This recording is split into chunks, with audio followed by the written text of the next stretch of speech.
Good morning, everyone. My name is Catherine List, Acting Director of the Philadelphia Art Commission. This is the February 25th, 2026 Sign and Streetery Committee meeting. This is a subcommittee of the Philadelphia Art Commission. Today's recommendations will be considered by the full Art Commission at their meeting on March 11th, 2026. Please note the March meeting will be held in person at the One Parkway Building at 1515 Arch Street. For your information, today's meeting is being recorded, and by participating in the meeting, you are giving your consent to be recorded. A link to today's meeting recording will be posted to the Philadelphia Art Commission website following today's meeting. The agenda and meeting materials can also be found on the website. Committee members, good morning. I'm going to call on you one at a time. Please introduce yourself and acknowledge that you can hear and see others. And Shannon Garrison. Hi, Shannon Garrison, Philadelphia Historical Commission staff, and I can see and hear you. Okay. And I am not seeing committee members Philip Green or Commissioner Wright Nasser at this time, but if they are able to join, we will make everyone aware. Members of the public, you may comment on agenda items during the meeting. When the agenda item that you are interested in is being discussed, you can use the raise hand feature. If you're joining by phone, you may also use the raise hand feature by dialing *9 during the public comment period. And as you can see here, the items from the agenda today are, first up, we have one returning review and then 5 signs that we are seeing for the first time. Okay, so we can proceed. Okay, first up, we have a returning review for a UPS location at 1735 Market Street. If you are here to speak to this item, if you could raise your hand. Okay, Sharon. Okay, Sharon, you should be able to unmute yourself at this time. Good morning. Good morning. Well, we are here once again with a sign presentation for the UPS store at 1735 Market Street. I understand even before my company became involved, there were several incarnations of a sign presented. Our latest submission takes into account the committee's comments from our prior appearance, and you can just keep advancing through the slides. I'll narrate as we go along. We're once again here for a projecting sign, a double-faced illuminated sign along 18th Street. And we have reduced the size and overall projection of the sign in line with what was discussed at our last appearance. There you can see a rendering of the sign. The blue background will be opaque metal, and only the logo and the UPS store letters will illuminate at night. And they'll be illuminated with white LED. And the logo and letters are routed and pushed through.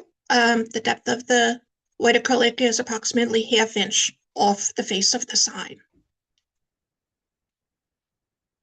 And I don't know, was Dan Bradley available to join us, Catherine? Did he log on? We do have a raised hand from a caller. I can unmute them to see if Okay, if your phone number ends in 2050, you should be able to unmute yourself.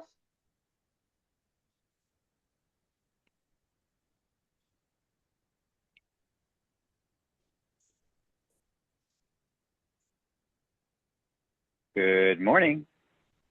Good morning, we can hear you. Hi there. My name is Daniel Brady. I am the franchisee of that location. Sorry, I couldn't get on Zoom. For some reason, the link just was taking me to an unknown thing. So here I am on the phone.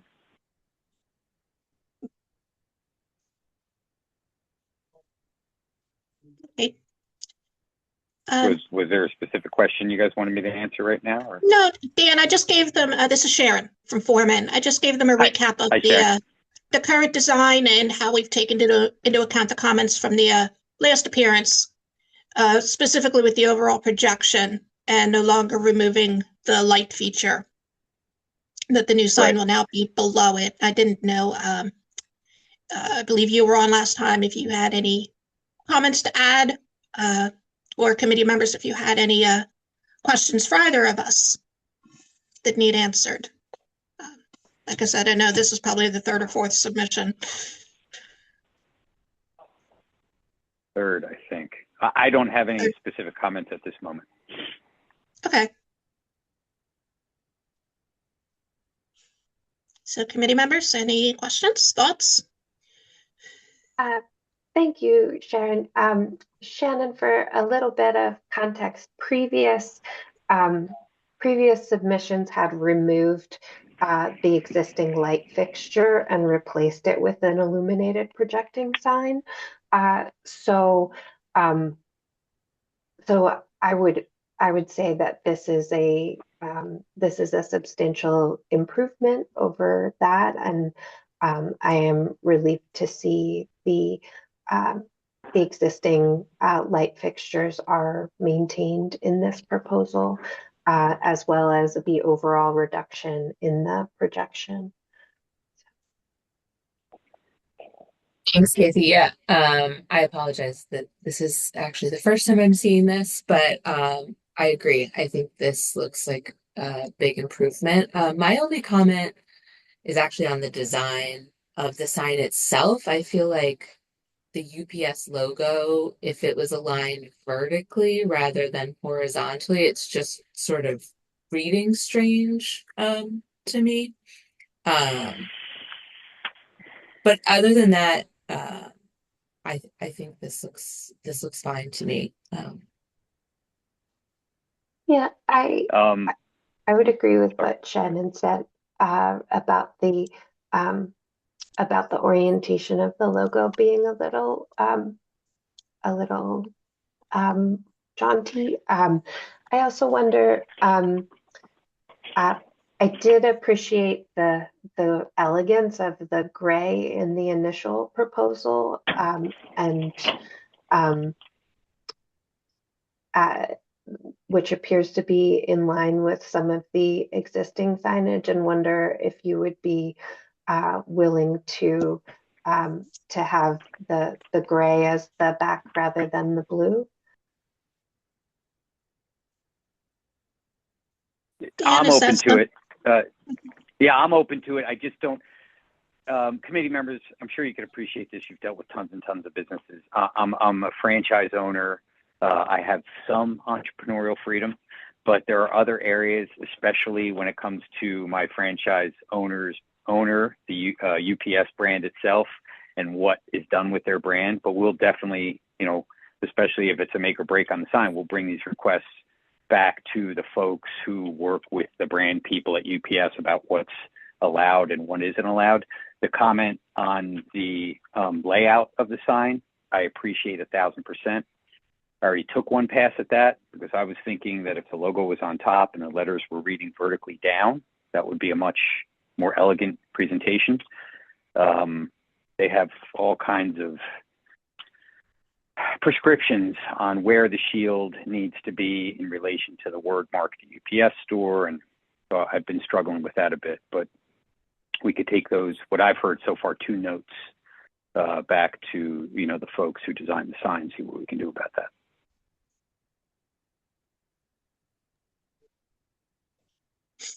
Thank you. I think we would appreciate that. Overall, comfortable with the size and placement of the sign, but if you could follow up about whether there may be a more subdued backer color and a different orientation of the logo that would be accepted, I think we could, with those considerations, be comfortable with approval. Thank you. And just so I'm clear, I'm not putting words in your all's mouth. The way I just described that, that's what you were looking at, right? As far as the layout is concerned, that the letters like travel from the top down the UPS store, or did I misunderstand that? I was actually talking about the logo itself so that it wasn't on Okay. its side. To me, it sort of makes you want to tilt your head like that to read it. And I feel like if the logo was vertical, yeah. I'm with you 1,000%. Okay. I have a feeling that would, if I can get away with that, if I can convince folks to be flexible in that way, we'll probably have to change the orientation of the letters as well. Or maybe even, I don't know if they'll let me remove the logo, because they're, they're a 100-plus-year-old brand. They're incredibly, understandably possessive of where the logo's used, how it looks. I'm a little unclear why they want it sideways on the wall, but that's above my pay grade. So, but we'll take those notes back to the folks who do the layout. Great, thank you so much. And if you're able to submit those updates shortly, we should be able, we can consider them ahead of the Art Commission meeting on the 11th. So, but we would need to March. Yeah. So okay. But so just receive them in advance. Yes, we would need to receive those in advance of the meeting. We would need to receive those updates prior to the 4th in order for them to be considered.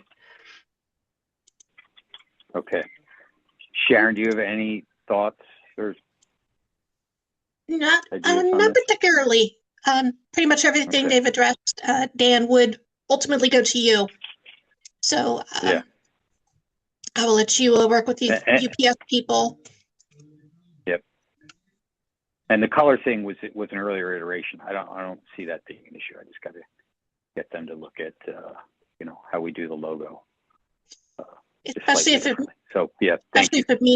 especially if it means we may finally have something that keeps everybody happy after 3 or 4 tries. Yeah, and a sign outside of my store would be really lovely. That too. All right. Thank you for your patience. Unless there's anything else, thank you. Yeah. All right. Thank you. It's a process. Appreciate it. Yep. Thank you very much. Thank you.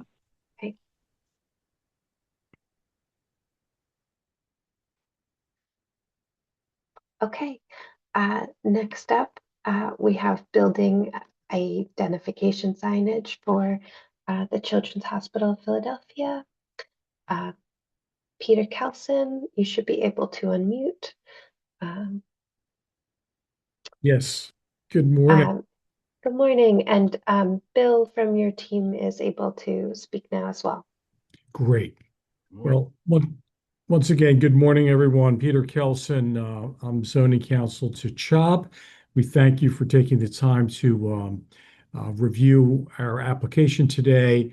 Very simply, we are here, and Bill will go through more detail, for 2 building identification signs that will be erected on what we're calling the Roberts Children's Health facility or new patient tower. It is under construction.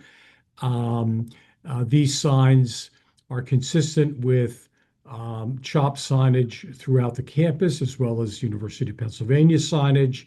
And we believe that they are not only aesthetically appropriate in context, but also are important to afford visual identification of the hospital to patients and to family members visiting. So with that, let me turn it over to Bill, who will go through the slide deck and answer any questions you have. We have representatives of CHOP available if there are questions of the committee. So thank you. Great. Thank you, Peter, for the intro. My name is Bill Andes. I'm a project manager for Ballinger. We're the architects and engineers for this project. So If you want to advance to slide 1, this will show you a couple things that we'll plan to touch on. We'll flip through these pretty quickly, but if you want to go to the next one, sorry, one more, there you go. So site plan, what we're reviewing today are there 2 building identification signs. ID 01 is a building ID sign that faces Civic Center Boulevard. Building ID sign number 2 is sort of facing east towards East Service Drive, or just above East Service Drive. The building in blue obviously is the new Roberts Children's Health project. What everybody knows as Main Hospital is sort of the building to the right of that. So if you want to flip to the next slide. So we'll go through just a series of existing photographs of the building. It's under construction. This is a photo taken from Roberts Center for Pediatric Research, which is across the river. The building, Roberts Children's Health, has topped out in terms of its steel, so it's not going to get any taller than what's shown here. Obviously, the curtain wall is still going up, but this is as tall as the building will be. You can see in this image, the Clifton Center for Penn is to the right. The CHOPS hub for clinical collaboration is the building a little bit to the left. And on the far left side, you can see the Penn Medicine 3600 Civic Center Boulevard project. So just to give some context of other buildings in the area, other tall buildings in the area, and other signs in the area, which we'll see in some of the other photos. So if you want to advance to the next one, this is a picture taken from East Service Drive, basically standing under Perlman with Burger Center to the left. You can go to the next slide. This is taken from the other side of Burger, the plaza, basically the Chop Plaza in front of Burger and Colquette, looking up at the new patient tower, Seashore House in the foreground. You can go next one. This is taken from the plaza, basically to the west of the new patient tower project. This is basically standing in front of Penn's BRB building, looking up at Roberts Children's Health. And then if you keep going, we just kind of walked our way around site. This is taken from Curie Boulevard, looking back towards Osler and back towards Roberts Children's Health. And then the next, and I think final photo this is actually taken on East Service Drive. Main Hospital is sort of the building to the left, and this is the corner of the Roberts Children's Health expansion. So with that, we can keep going. I think that was the last. Oh, sorry, there are some more photos. This is taken South Street Bridge, looking through it. So again, you can see sort of the surrounding context. And I think there's one more. Mm-hmm. And this is taken basically 34th Street, University Avenue, just to see. And again, I think this gives a good idea of the context you're seeing with 3600 in the foreground, CHOPS Hub for clinical collaboration off to the right there, just for some context in terms of what our sign is, fitting into. So I think that was the last photo. And then so we can advance forward. These are just 2D elevations and some renderings of, and we have some more visualizations coming up, but this is the ID 01 sign, which is sort of the south elevation facing Civic Center Boulevard. If you advance the next slide, this gives a little bit more detail just in terms of the sign sizes. It's a pretty, obviously we didn't have room to put sort of the entire Children's Hospital of Philadelphia logo along with the donor name. We prioritized the donor name here. We are having the Mary Chop logo as well, but these are, 7-foot high letters. The logo itself, 14 to 16 feet tall. And then we have a similar drawing on the next series of slides for the East Service Drive sign. This is ID 02. a little bit lower down in the building, everything is on one line. We have a little less curtain wall area to deal with here. So actually these signs are, these letters are slightly even smaller than the Civic Center Boulevard elevation. And if you go to the next slide, you'll see that those letters are about 6 foot 4 inches high. And the logo itself is a little bit smaller as well. And then we can go through these sort of visualizations or renderings that we've done. We tried to match some of the photos that locations that we took the photos from. We tried to kind of match what you would see in these renderings as well. So in this view, again, Perlman's to your right, Berger's to your left. This is taken from East Service Drive. And you can see that ID 01 sign up at the sort of top left corner. It's doesn't show up really in this one, but that ID 02 sign that faced East Service Drive is on the right side of the building. We do have other images that kind of show them both together. So if you keep going, the next one should be from the plaza. Again, this is the ID 01 sign that faces Civic Center Boulevard. This is, the one that would obviously be the most visible from South Street and across the river, as well as coming up 34th and University. And then should mention, kind of standard building signage construction. These are all aluminum letters with acrylic, acrylic face. They're internally illuminated. They're not color changing. They're just going to be white.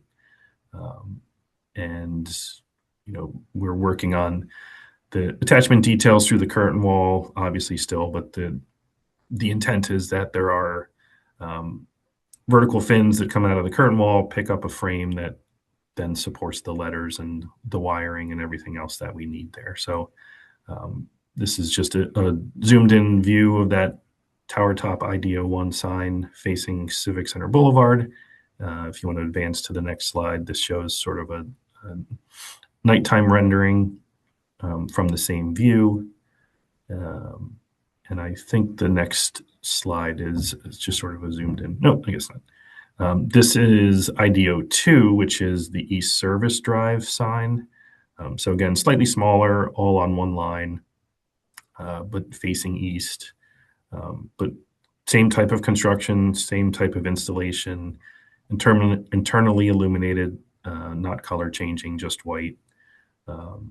And if you advance to the next, this one, you get a little bit of an idea of what happens at night. And then I think there's just a couple more images of taken from some other views that we've done, but thought we wanted to just share some views that showed both signs together in the same context. So again, you can see this is kind of obviously an aerial view, but you can see the East Service Drive sign on the right side of the building, the ID 01 facing Civic Center on the left side. And I think there's probably two more renderings that we could flip through. This one, just a nighttime view. So again, this one I think does a good job of showing sort of those two signs together, illuminated at night. And then the last view is only, it's the sign that faces Civic Center Boulevard. This is the ID 01 sign, just kind of looking back towards Civic Center. And that is the end of our slide deck.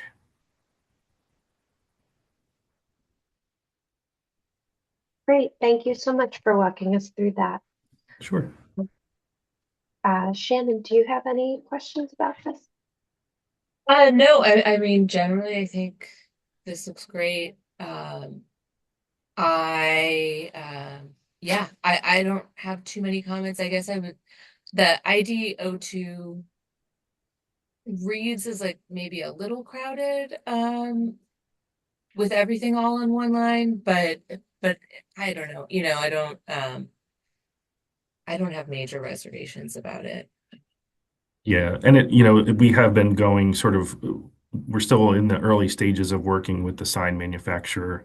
we're trying to get the kerning down correct. We're trying to just space those letters perfectly to make them as legible as possible. So that's not the first time we've heard that comment. So it's something that we're still kind of trying to make sure that, without major changes, obviously, to the sizes, that there's minor tweaks of the spacing in between that we can make sure that they don't look smushed.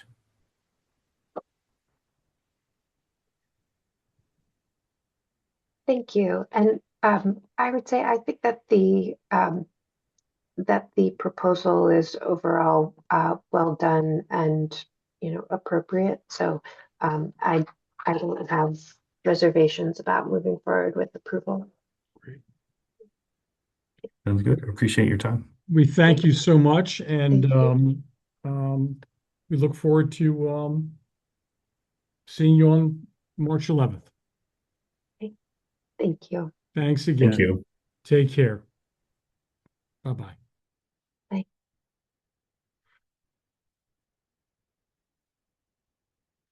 Okay, our next sign application for review is the signage for the North Central Public Safety Building.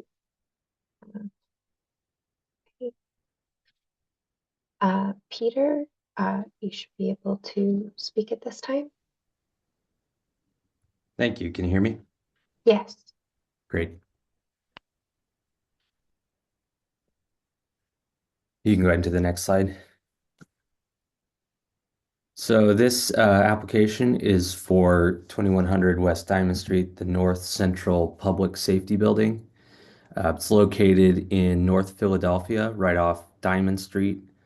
And Diamond Street, as you guys might know, is a historic district that ends right at, I believe it's 22nd Street there on the left. So we're just inside the historic district.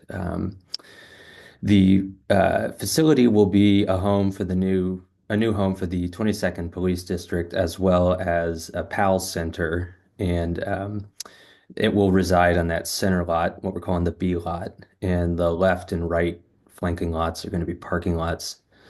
So its main entrance will be off Diamond. It's got a lot of visibility off of it, and we'll be dealing and requesting approval for three signs that will be facing Diamond Street. You can go to the next slide.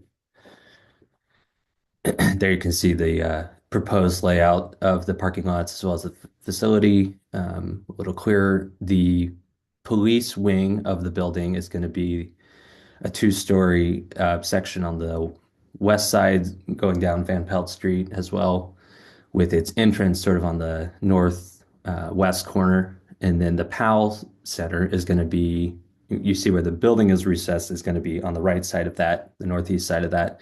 And it'll be, its program will be a gymnasium and after-school facilities for classrooms and computer labs and so forth. So it's two very different programs sort of in one building. So as you can imagine, signage is a critical part of making it clear to the user and to visitors where to go, that they're at the right building and that they're going into the right door. You can go to the next slide. Here's the current condition of the site.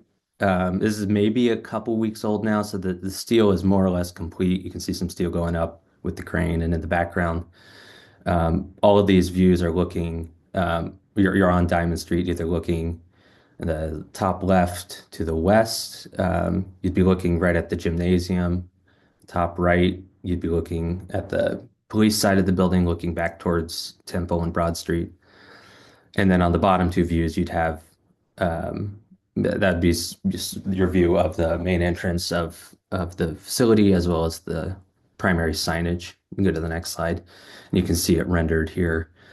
The building is a red brick building to fit in with the historic character, and we're trying to let the architecture be the dominant force, and we want the signage to sort of be clear and simple and yet secondary. At the right in front of you, you see a large blank brick panel. That will be a future mural, working with Creative Philly to select the artist for that now. And so the main building signage will be in a brick band right above that, and sort of the primary predominant location.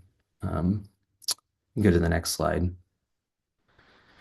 This is the Diamond Street elevation. We're sort of cutting through Diamond Street, looking back at the facility. The main building signage up on the left on the second story, and then down a story behind the trees, you can see the doors and the signage that'll be above those doors for the PAL Center as well as the Police Center, as well as street signage that will be adhered to the glazing.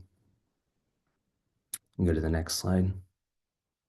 You can see those locations called out on the site plans here. The building is pulled off from the property line by about a foot, so none of the signs are going to project into the public right of way at all. They're all going to be penned and backlit illuminated signs. So they will be hugging the building facade pretty closely. Next slide. Here you can see the proposed construction details for where they go, the POW and the police in the center with the building number directly above the door for identification, and then the large signage up to the top left over the mural. Next slide. You can see those construction design intent details a little bit closer, the approximate width and height of each of those elements of the signage, as well as sort of the layout over top of one of the doors. And then on the last slide, the next one, you can see the proposed construction details for how those would be pinned off of either through the brick or off of the curtain wall over top of the door. These, I should note, are our design intent. We have not, these drawings were just released to procure a signage vendor. So as they get brought on board, there might be tweaks to improve, the proper spacing of the letter or exactly how far these things need to be held off the wall to get the illumination just right. But with this, like I said, this is the design intent and where we are at the moment. So I think that's all I have to say. Open it up for comments now.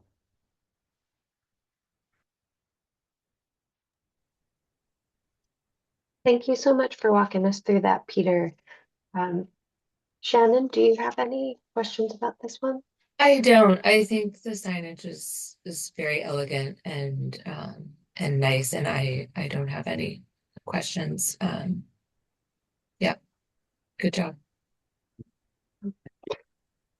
Thank you. I would agree. I think the the proposal is elegant, and the presentation was comprehensive. So I am comfortable recommending this for approval. Thank you very much. Great. Thank you.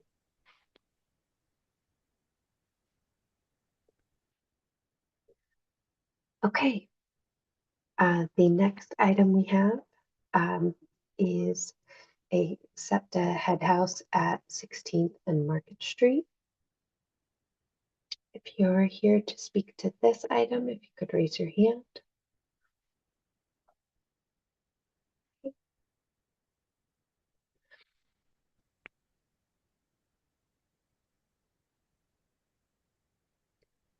Okay.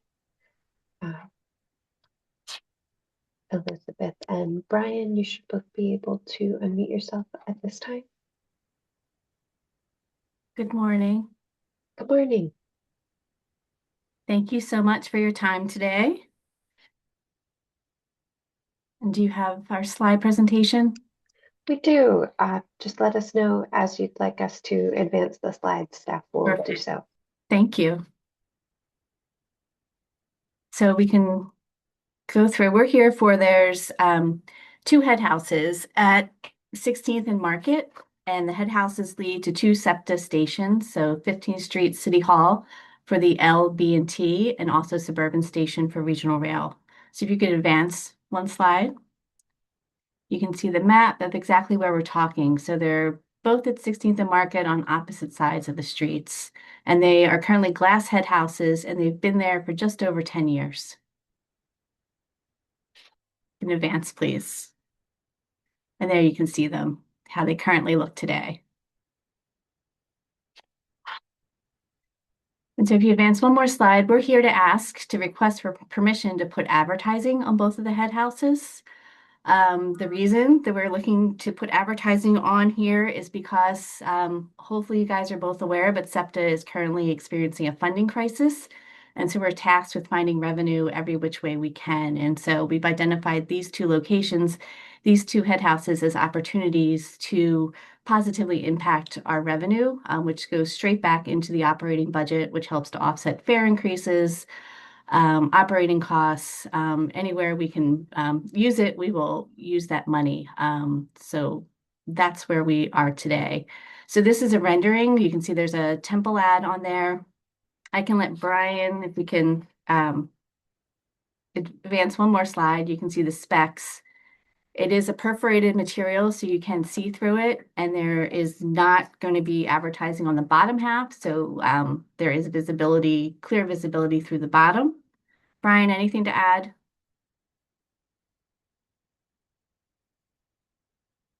See, unmuted. You might still be muted, Brian. I'll keep going. If you can advance another slide. Again, you can just see existing conditions where they're just 100% glass. We do have wayfinding, which has been added in the last couple of years. Again, directing people, you can see the pylon there that directs people to the services that are down below, and also to when you walk into the head house, there's wayfinding information there as well. If you advance another, again, there's the rendering of what it would look like on the southeast corner head house. So again, this is just an example of a temple ad that could be put on there. You can see how it's see-through, and you can see underneath how you can still see below. And we're not blocking any of the wayfinding or the SEPTA information signage that's currently on those head houses.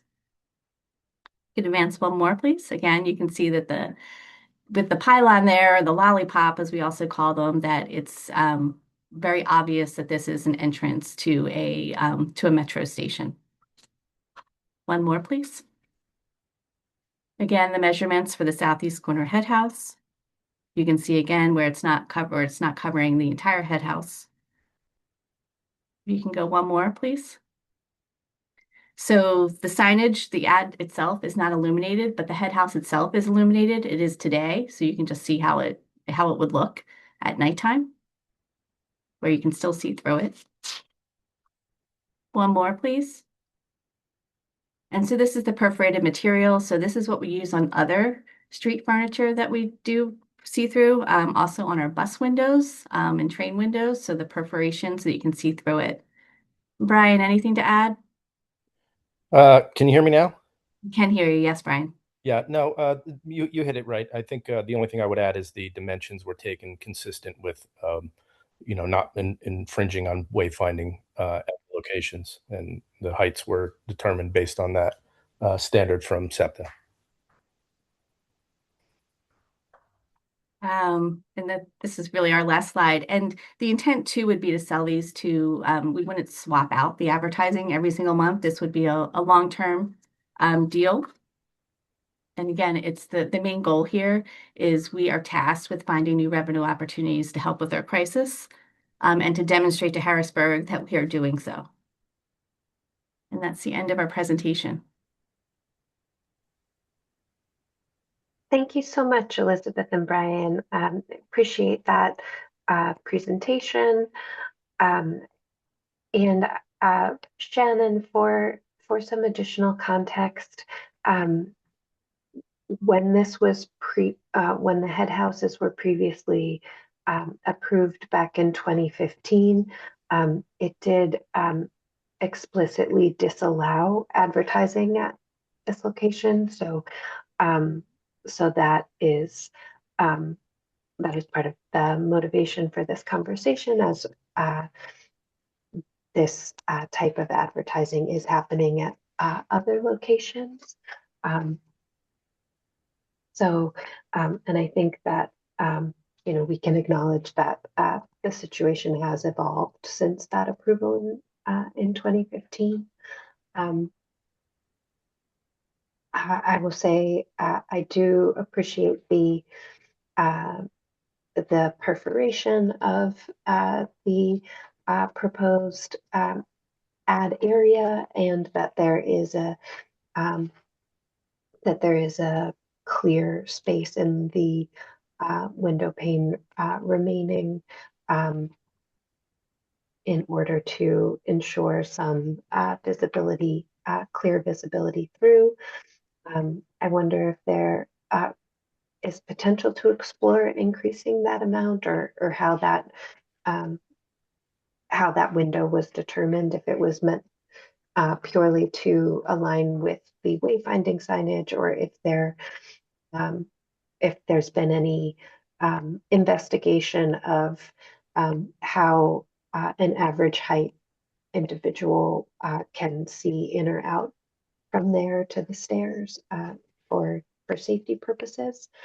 So, and I Okay. can, we did work actually with SEPTA Transit Police on that as well to make sure that they were comfortable with the design and with the coverage. And so Chief Lawson concurred and approved the design. So it was, it's a little bit of both. It's working, it's the safety, it's the wayfinding, and then also too, it's maximizing, what we can do from a revenue perspective. I think if we showed this to our supporters or our adversaries in Harrisburg, they would maybe ask, why aren't you covering more to generate more revenue?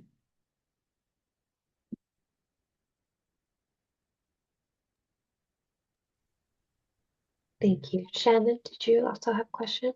No, I mean, I sort of echo your comments, Casey. I appreciate the framing, and and generally, I think this mock-up of the advertising looks good. I think my only just thinking through about putting advertising on the head houses, I think this is an example of how it should be done moving forward. And I think my only thinking about the next ad that comes in, I guess I just would say the fact that this is sort of graphic and text-based, I think is a model for any future advertising that would go up here. Yeah. But beyond that, I think, yeah, the opacity seems right. And yeah, I don't have any other comments. No, Good morning, Red. Casey, Good to can you see hear me? you. Yep, I How can are hear you? you. Sorry, I just landed to Bogota. Sorry. And yeah, I'm looking at it. I looked at it. I'm fine. Okay, great. Thank you for joining us. Okay. To Shannon's point about the about this kind of placeholder imagery, if Temple were the long-term client, how you mentioned a preference for long-term longer term ads here. What is the anticipated time frame, and is there any are there graphic standards or parameters for what is permissible when there are new ads introduced? There are. So I think, at a minimum, we would like the advertiser to commit to at least 12 months. But of course, maintenance would be done to make sure that the wrap is maintained and looks 100% at all times. So there's constant checking on that. We do have advertising standards that we make all of our advertisers adhere to across our system.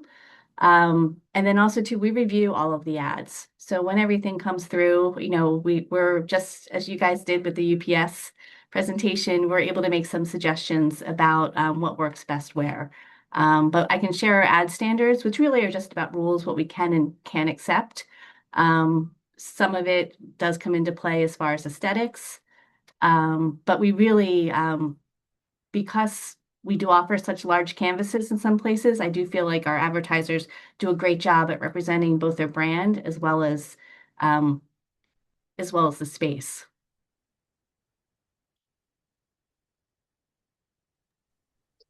Thank you. Appreciate you sharing those details.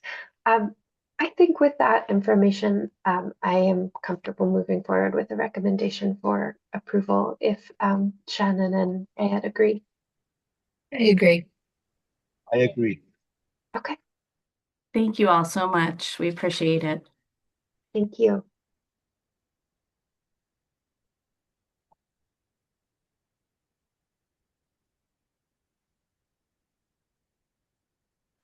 Okay, our next sign review is for the Capital One Cafe at 135 South 17th Street. If you're here to speak to this item, if you could please raise your hand.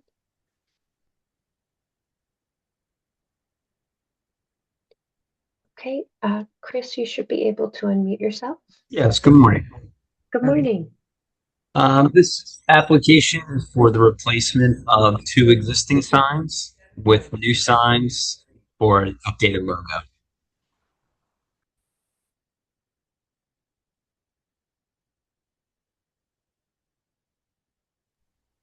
So it's just the cover street with the address. And we have a location plan here showing the 2 locations of the sign, one located on Walnut Street and the other on 17th Street.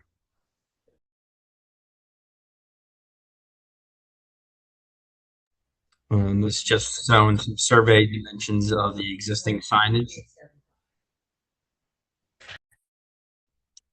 And then here we're showing the image of the existing sign in the top right, and then the proposed signage in the main image.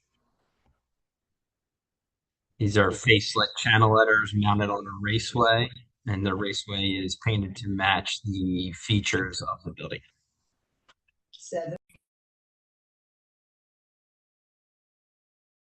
And then again here, this is just showing the other elevation on Walnut Street with the same proposed design.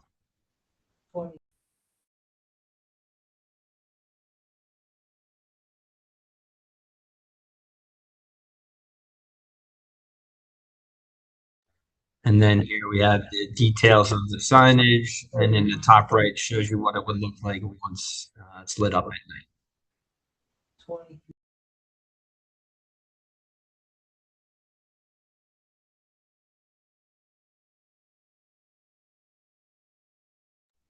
And that's really all there is to the application.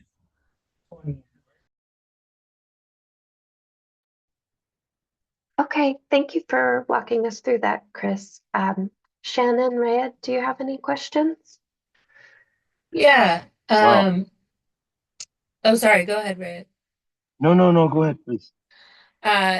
Just, I know this is pretty similar to what's there now, but especially on the 17th Street side, it looks like the sign is getting bigger and is exceeding the window opening. And from the Historical Commission's perspective, I think we would want to see that sign fit within the opening itself. So it would reduce slightly. I second that. Okay, so we need to reduce slightly. Thank you, Shannon. I agree also. I think the general design is okay if it is constrained within the architectural features.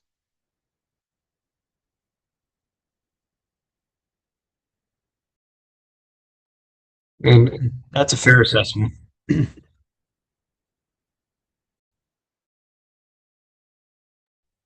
Okay. Are there any other comments that Shannon or Rhea would like to add? Okay. Okay, so I think that if you can revise the proposal to reduce the size as we've discussed, we would be comfortable recommending it for approval once we receive those revisions. But as submitted, we would need to see revisions. Understood. I will get that updated and sent in. Okay, great. Thank you.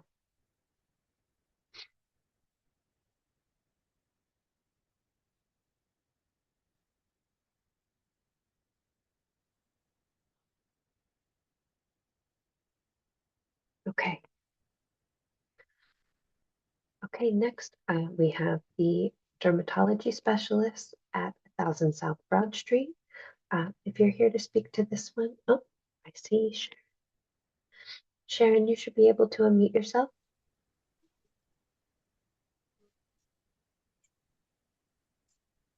Can you hear me? We can hear you now. Hello again. Hi. So we are here this time with a first submission for signage for the dermatology specialist, 1000 South Broad Street. This is a new tenant moving in to Lincoln Square. You can scroll through the slides. I'll narrate as we go along.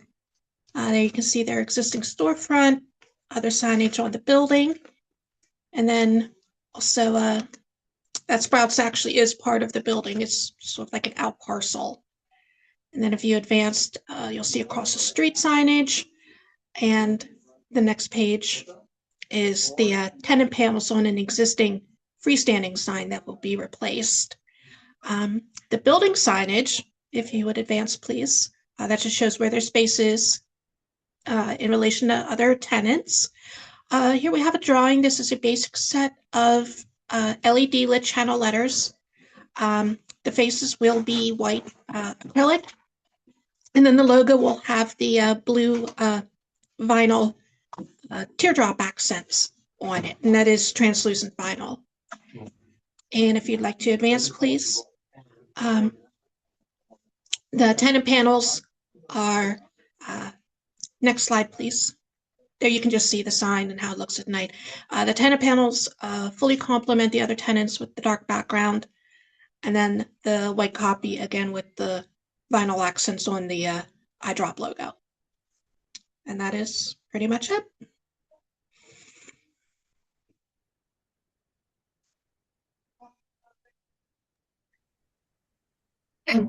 This looks good to me. It seems like it's in line with the other signage.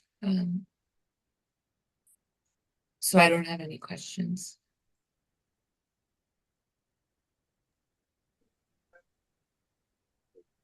Fred, do you have any questions? No, I'm okay. Okay.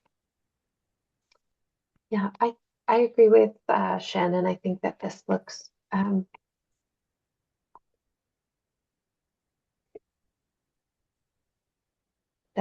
appropriate. Right. And all of that window vinyl will be removed. That's just up by the landlord so people don't look into a vacant store. Fair enough. Okay.